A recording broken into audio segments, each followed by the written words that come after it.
Әр халықтың ұлттық театрына қол жеткізуі сол ұлттың балағат жасына жеткендігінен дерек береді. Ұлттық театрымен мақтануды әрбір халық армандайды деп айтқан екен орыс жазушысы Александр Островский. 1934 жылы қыркүйек айында Алматыда кәсіби ұйғыр музыкалық драма театры ашылып, еліміздің отан сүйгіштік, ұлттар ара достық мәселелерін дамыту тұсында өз жұмысын бастаған. Атақты композитор, КСРО және Қазақстан Республикасының халық әртісі, мемлекеттік сыйлықтардың лауреаты Құддыс Қожамияровтың есімі берілген ұйғыр ұлттық өнерінің қара шаңырағы ашылған күнінен бастап, халқымыздың байырғы тарихын, мәдениетін, тілін, әдет-ғұрыптарын көрермендерге ұсына отырып, тәрбие рөлін атқармақта. Театрымыз күрделі де, қиын тарихи дағдарыстарды басынан кешірді. Көптеген әртістеріміз өткен ғасырдың 30 жылдарындағы қуғын сүргінде жаппай жазалау шаралары құрбандарына айналды.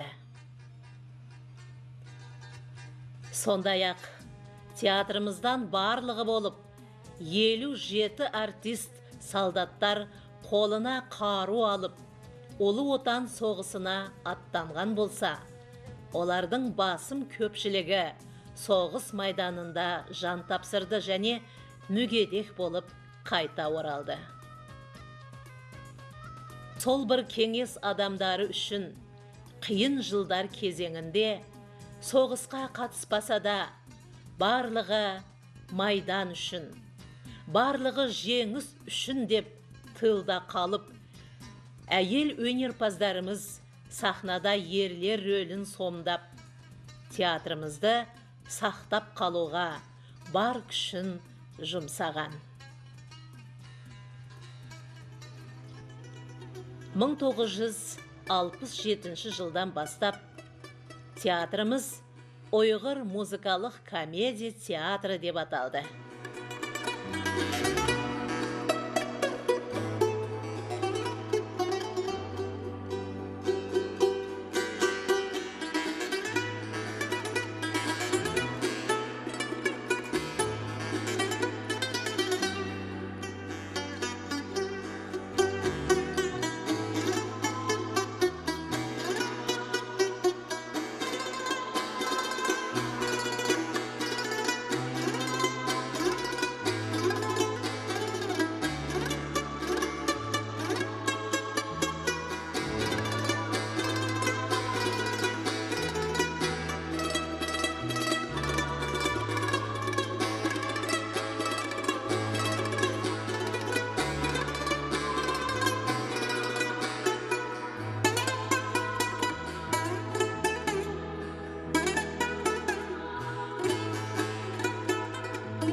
Театр ұжымы 5 тармаққа бөлініп жұмыс істейді. Мұнда драма труппасынан басқа Нава фольклор ансамблі,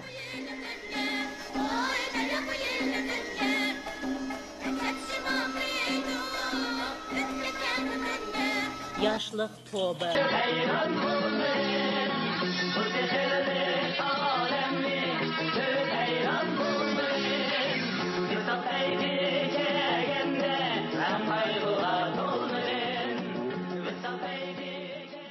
Bu elemde ümit ümret hiç kılmadın sen.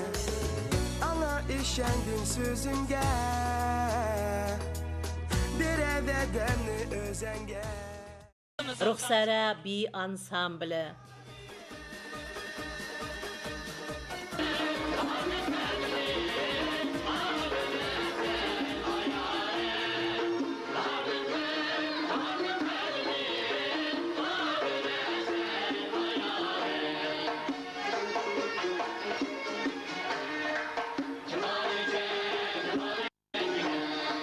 Sada Jastар Estrada ansambli табысты еңбек етуде.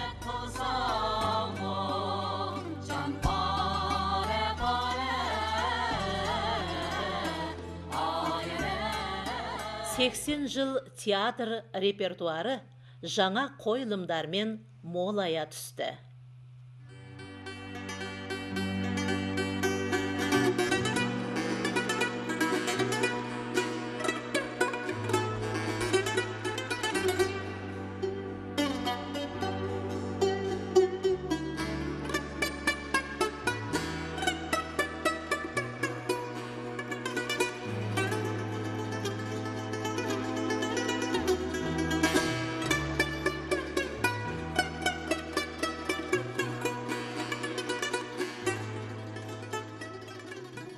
Кәсіби театрымыз ұлттық драматургиямызбен бірге туыс халықтар және жаһан драматургиясы тұлғаларының шығармалары арқылы сол халықтардың да өзіне тән ерекшеліктерін, бүкіл адамзатты ойландыратын мәселелерді майданға алып шығып, театр абыройының асқақтауына үлкен үлес қосты.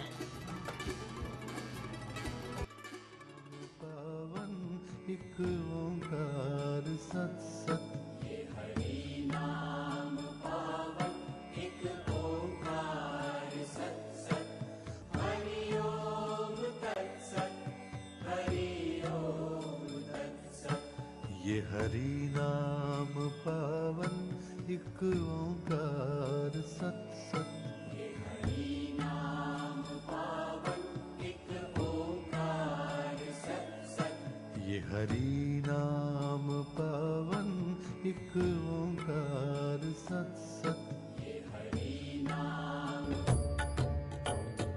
हरि ओम हरि ओम हरि ओम हरि ओम हरि Om Ұйғыр театрының жаңа ғимараты қайта салына бастады.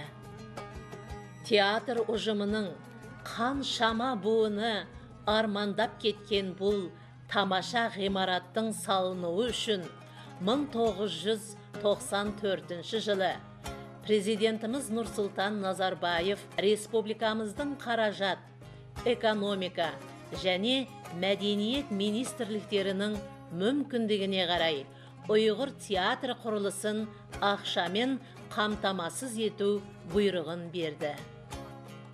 Бұл еліміз өте күрделі экономикалық дағдарысты бастан өткізіп жатқан мезгіл еді. Сондай-ақ көрермендеріміздің, халқымыздың ішінен шыққан кәсіпкер және өнеркәсіп иелері болған жанкүйерлеріміздің қолдауымен құрылыс жұмыстары қолға алынған. Үкімет тарапынан бөлінуге тиіс болған қаражат мәселесі де дер кезінде шешіліп, театрымыз құрылысы сәтті аяқталды. Бәріміз асыға күткен уақытта жетті. Ұлттық театрымыз 2002 жылы 1 қазан күні көрермендерге өз есігін кең ашты.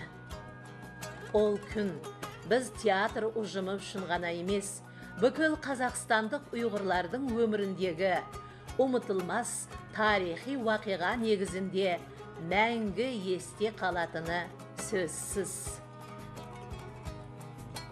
Сөйтіп, ұйғыр театрының жаңа ғимаратының ашылу салтанатына елбасымыз Нұрсұлтан Әбішұлы Назарбаев арнайы қатысып, құттықтап, ұйғыр театр өнерінің мерейін асқаттатты. Біздің бұл қуанышымызға ортақ болған ол. Біздің еліміз тәуелсіз Қазақстан көп ұлтты екендігі бәріңізге мәлім.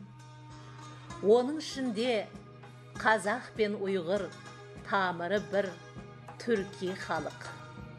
Біздің өнерімізде, тілімізде бір. Сол үшін біз ғасырлар бойы тату тәтті өмір сүріп келеміз. Жеке басым ұйғыр халқын құрметтеймін. Олар қазақ халқымен бірге еліміздің экономикалық, мәдени дамуына өз үлестерін қосып жатыр. Менің саясатымды қолдап келе жатқандарына ризамын деген жылы лебізін білдірді. Әлбетте, елбасымыздың мазмұнды, ізгі құттықтау сөздері бәрімізді тербетті. Ұйғыр театры өзінің 80 жылдық мерейтойына бүгінгі күнде құрамында 200-ге жақын маман жұмыс істеп жатқан, үлкен жетістіктерге жеткен өнер ордасына айланды. Ұжымда жоғары өнер оқу орындарын бітірген білімді жастар еңбек етеді. Олар өздерінің таланты және шеберлігімен музыкалық сахна шығармаларымен бірге концерт бағдарламаларын ұсынып келуде. Театрымыздың 80 жылдық мерейтойында еліміз туын биік көтеріп, бірқатар мемлекеттердің үлкен сахналарында ұйғыр өнерін шетелдік көрермендерге ұсынып келе жатқанымызбен, халықара фестиваль, конкурстарға белсенді қатысып жатқанымызбен біз мақтанамыз. 80 жыл ішінде гастрольдік сапарымыз да көбейіп, көптеген шет елдерге шығып, би және музыка өнерімізді ұсындық.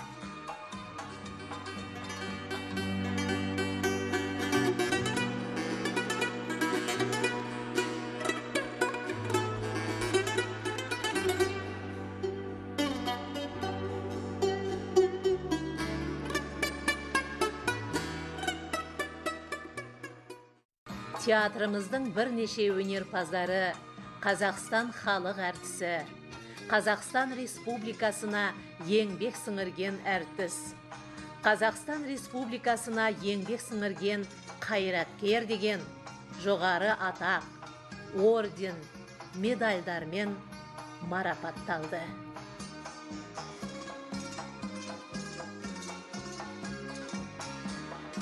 Біздің бүгінгі күндегі репертуарымыз көрермендеріміздің көңілінен шығатын түсті жоғары сапалы шығармалармен әшекейленген. 20 ғасырдың ұлы жазушысы Шыңғыс Айтматов өз тілін жоғалтқан ұлттың болашағы жоқ деп айтқандай, тәуелсіз Қазақстанда өмір сүріп жатқан біз ұйғырлар ана тілімізді сақтап, дамытып, оны насихаттап, ұйғырдың классик 12 мұқамын, ән биімізді, музыкамызды дүниеге танытып отырған, өнеріміздің алтын бесігі болған қасиетті қара шаңырағымызбен шын мәнінде міне осындай мақтанамыз.